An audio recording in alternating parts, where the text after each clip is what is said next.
So now I want to talk about why it is important, why it is useful for us to guard our heart, to intentionally cultivate the garden of our heart with the divine. All right? So especially in the instances of wounds of the psyche that have been unexamined, that have been uncared for, all right? Um, these wounds, they leave an opening. All right. The wounds leave an opening. They leave a place to land, to connect with, to resonate with. And this place, this is where demonic parasites, those that resonate with our particular wounds, they are magnetized. These demonic parasites are magnetized to us. They find us and they begin to seduce us without us even recognizing that it is an entity that is external to you, that is not you. All right. So these demonic parasites, they come in, they resonate with a particular wound. All right. It could be generational. And it could be so transferred through our ancestors, our parents, our grandparents, and even before that. Or it could be from wounds in our own life, right, that we have experienced at any time. So wherever there are these wounds that have been unattended, unhealed, unexamined, just ignored, and we have a lot of psychological defense mechanisms that will help keep us away from these examinations. All right. So we'll have to break through those. But when the demonic parasites or the demonic entities, even when they attach, when they resonate, when they find us, okay, they will come in and they will resonate with us. We may think that it is our own thought. We may think that it is our own feeling. We may think that it is our own drive for particular behaviors. And in my experience, some of that can be true. It can be our own. And in that case, the demonic entities, the demonic parasites amplify they amplify the thought, the belief, the behavior, the feeling to where it would be more than would truly be organic to ourselves. Okay. And sometimes these demonic influences, they would have nothing to do with us at all, but because they resonate with the wound and they will speak to us. So when I said that they will seduce us without us recognizing, that seduction is we will think that it is our own self. We will think that, the rebellion against the divine, even, we will think that is our true self. It is not. It is not. All right. That is a seduction that happened implicitly, internally, without us even recognizing it. So these demonic entities, these parasites, they'll propose influences to us, into our thoughts, into our feelings, into our beliefs, into our perspectives on people, on situations, on our own self. They will influence us through behaviors. All right. Now, when we accept, this is very important because we don't understand that this is not our self. This is not the truth of ourself. So let's give an example. If I was standing in front of you right now and I handed you an envelope, I hand you an envelope, a white envelope, I hand it to you, you reach out and you take it. Okay. Now you look inside that envelope and you will either like what you see or you won't like what you see. And you can decide if you want to give it back to me, throw it in the trash, or keep it for your own use. Now that is overt. That is explicit. All right. But the way that demonic entities and demonic parasites, the way that they operate, it is not overt like that. Okay. They don't have a body. They operate through other people's bodies and their voices and their minds. Okay. And it's the same way for us. So being able to discern spiritually that this is happening is important. A demonic influence is not just like me handing you an envelope and you being able to decide what you want to do with it. It doesn't come that way. The demonic influence comes through our thoughts, comes through our feelings, comes through our beliefs, comes through our dreams, comes through our behaviors. They warp our perspective, but because it's from what seems like from inside the house, inside of us, we may believe that that is us. That is my belief. That is my preference. This is what I want to do. This is how I want to behave. This is what I value and how I see things. This is what feels good to me. This does give me a sense of power. This does give me a sense of fun or freedom. All right? There will always be a reward. The seduction, part of the seduction is the reward. All right. And so we want to be sure. See, in part one, we talked about what is driving our heart, what feels good to us, what feels good, and what are we actually feeding. Okay. So this shows up again here. Now, here's the thing. When we don't discern that these are demonic influences that have come in through a wounded psyche, through a generational issue, all right, or through any other route. But when we don't recognize that these are demonic influences and that they are not us, when we accept these influences as our own, then we are going to deepen, we're going to align with those thoughts, we're going to align with those demonic poisons, all right? And we're going to actually deepen the thoughts and the feelings and the beliefs, and we're going to engage in the behaviors of their influence. Watch this. Then we have bonded. Okay? Once we accept that as our own and then we feed it, we have bonded. We have bonded. This could have been going on since, age 4 years old, or even before that. All right. We could have had these influences on us before we were born. All right. So it may be really, really difficult to see. All right. But it is not impossible to discover. Right. So once we accept those as our own and then we take it and we carry it forward, because it feels good, because it seems rewarding, because whatever the reason, all right, or it seems natural or normal, seems like the thing to do, then we have bonded. We have bonded with that demonic line and we are feeding them. So then this bond, it can become thick. We can become so entangled with a demonic parasite that, and this is more of an extreme case, that we can, unfortunately, we can become a human host who has given himself or given herself over completely to these entities.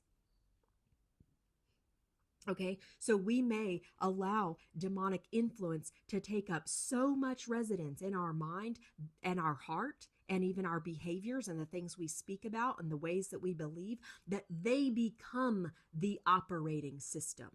All right. So much so that now, in my experience, it can occur this way. This is so unfortunate. This is so unfortunate.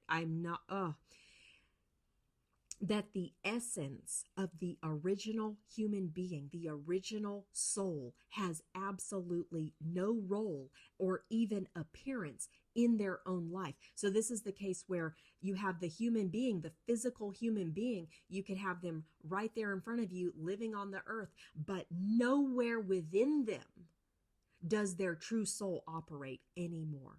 And they may not even appear at all. The demonic influence has become the operating system within that vessel. Okay? So we really want to take seriously our discernment, our presence of mind. Being able to see where we have been wounded, where we have been influenced, and whether we genuinely and divinely agree with those things or not. It really does matter. Okay? It really does matter. So we could imagine a garden where pests have eaten and rotted all the fruits. Okay, there's no viable fruits. There's invasive vines, invasive fungus eating up the trees, invasive vines choking the trees out, and they've strangled the life just completely out of the trees and the plants. Okay, so this also happens to people, to individual human beings. It happens to families. It happens to societies. It happens to nations. The micro does in fact fertilize the macro, and of course vice versa. All right. So let's just take our self-examination quite seriously. Quite seriously. And even where it is painful, because it can often be shocking, painful, and very unwanted when we're looking at our when we're looking at ourselves, when we find that we've been influenced in a way that does not stand true to who we are. Okay.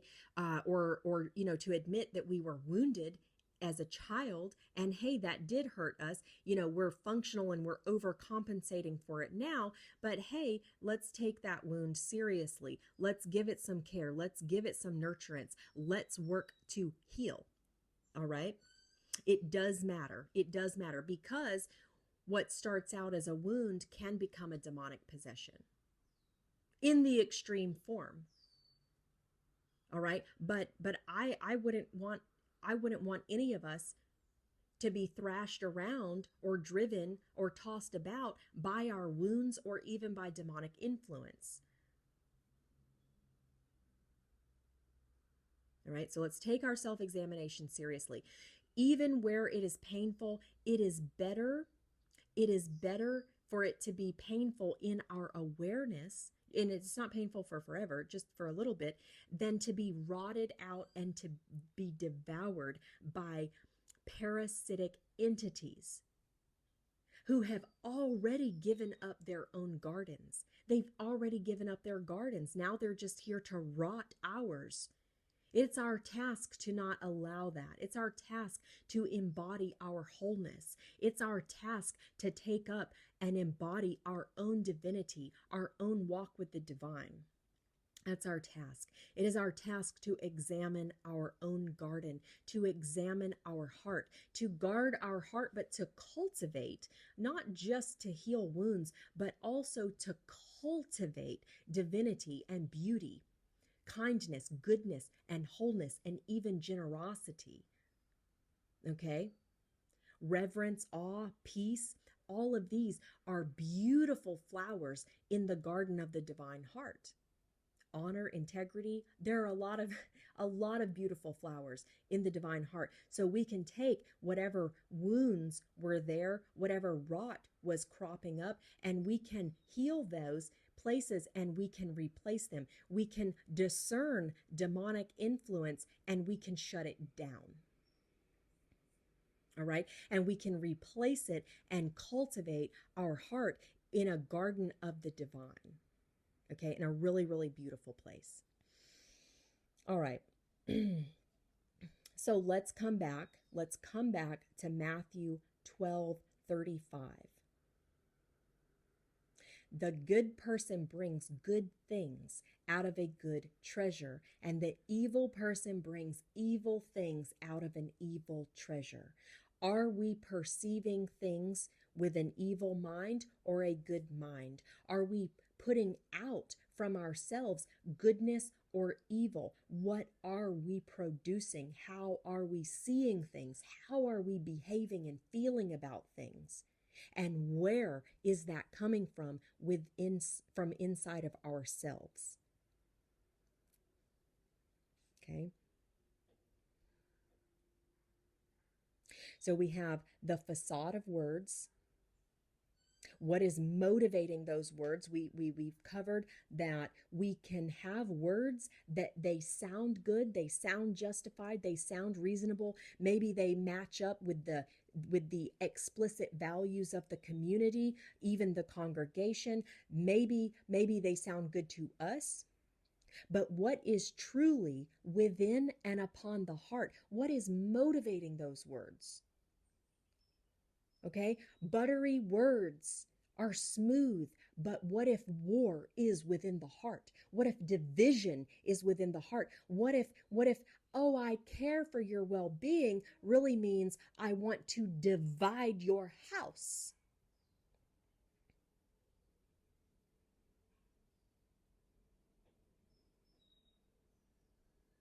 Okay?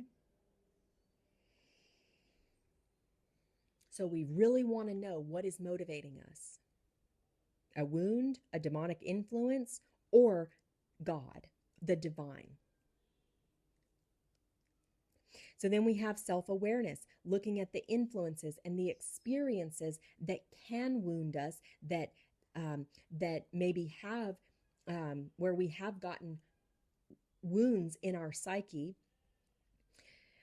We can look at the heart and look at the conditions that we have experienced in our lives, the needs that were met or unmet, and if they were met, how were they met? Was this actually good for us, or was this cultivating within us some fragmentation? Okay, so we can look at the conditions that we have experienced in life. We can especially look at the relationships that have influenced us, whether we recognize it or not. When we set out on a mission to recognize for this presence of mind, then we will start to see things. If we cannot see, because the fish doesn't know the water it swims in, we can take ourselves and we can compare our own mindset or the state of our own heart with, say, 3 to 5 other human beings who are very different from us. And we don't need to compare, is one better than the other? We don't need to do that. What we need to compare for is just the quality, the state of. So looking at how each one actually operates, and then we can start to see our own. We can also do this with our environment. If it is difficult to recognize where we have been implicitly influenced, because it is very challenging. It's very challenging to see these things. We can take 3 to 5 environments that are completely unlike our own, really dive into those environments through reading, through watching, through communicating with other people, and start to compare. Oh, here are the qualities that's coming out of yours. Here are the beliefs and the behaviors coming out of yours. And so what's coming out of mine? When I see yours more clearly, I can conceptualize. I can have a thought, I can have a concept in my mind, and that's going to help me to dive into the non-conceptual experience of my own implicit influences, and I can bring those up into conceptualization, right? So then I can lay them out on the table. I can even put them on note cards if I want to, and then I can see them more clearly. All right. So we would leave off with saying, what has been left unexamined? What has been left unexamined? Where have parasitic entities, demonic entities attached into wounds of the psyche, wounds of the heart? All right. And where have they started amplifying evil? All right. And evil, it seems like a very strong word. Okay. But think about what evil actually is. It comes in a lot of different flavors, and it can be subtle or it can be amplified.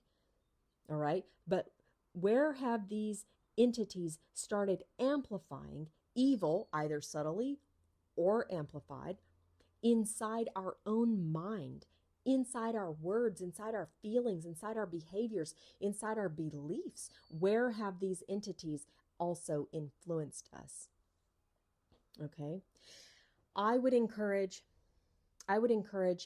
you to look into my video on the fragrant garden.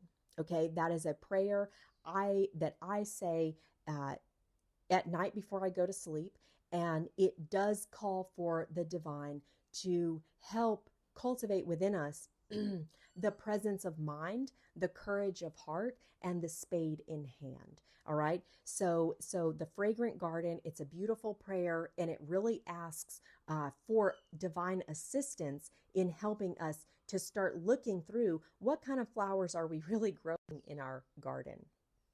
All right. All right, so this is part 2 on reflections on the abundance of the heart.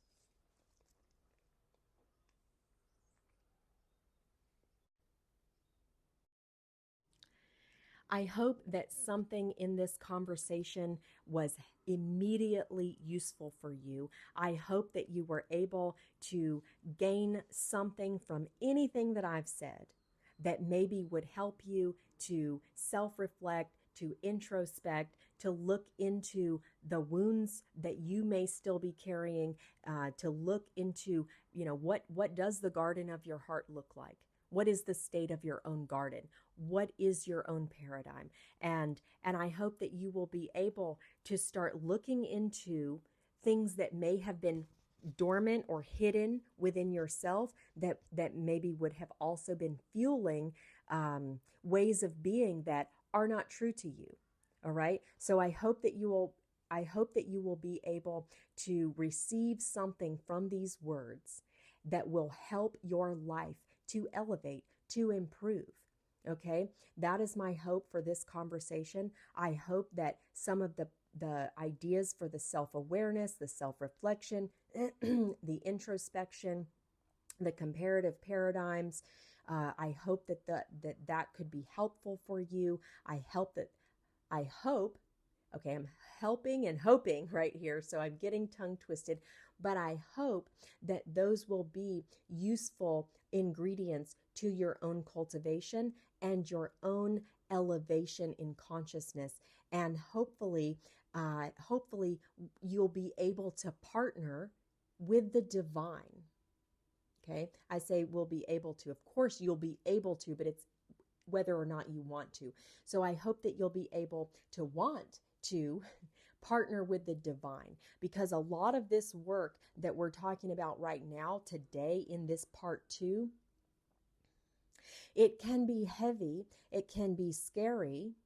All right, this self-awareness, the aspects of self-awareness, looking at where we have wounds in our psyche, looking at where we have been influenced demonically, these are very heavy issues. And the words that I speak, that's not the same thing as the experience that it is. All right, so it really, really is so helpful to genuinely sit down and partner with the divine, with God, in each aspect of the things that I'm talking about. Okay, if you're not doing it with the divine, if you're not doing this with God, honestly, it could take you under. Okay, because some of it's very painful, some of it's very dissociating, some of it is very, and you certainly could get demonic backlash from looking at and trying to pull away from demonic influence. It depends on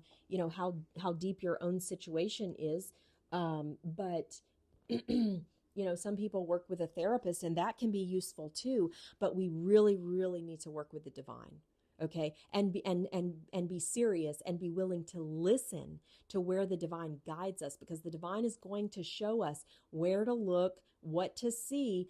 And when we see something shocking that has been operating within us and within our lives, it can blow us backwards, and the divine will catch us. The divine will catch us. So we need to also take our partnership with God, with the divine, quite seriously as well. We really we should not be doing this alone. I want to say we cannot do this alone. I know there are some people who will rise up and say, well, I can do anything on my own. That's fine. But let's not do this on our own. Let's not do this. We don't have to do it on our own. Okay? So when shocking things blow us back, it's the divine who can catch us. All right, so let's partner with the divine, because these are some pretty heavy and serious issues. And when we start going and looking around in our own psyche at the influences, there can be spiritual and material and internal things that are uncomfortable, okay? Things that are uncomfortable, and we're really going to need to be partnered with the divine to help make sense of things and to cultivate ourselves solidly and to fortify the truth of our own divine soul in our lives. We really need the divine for that. All right. All right. So I hope this was useful. I hope that it helped, and I'll talk with you next time.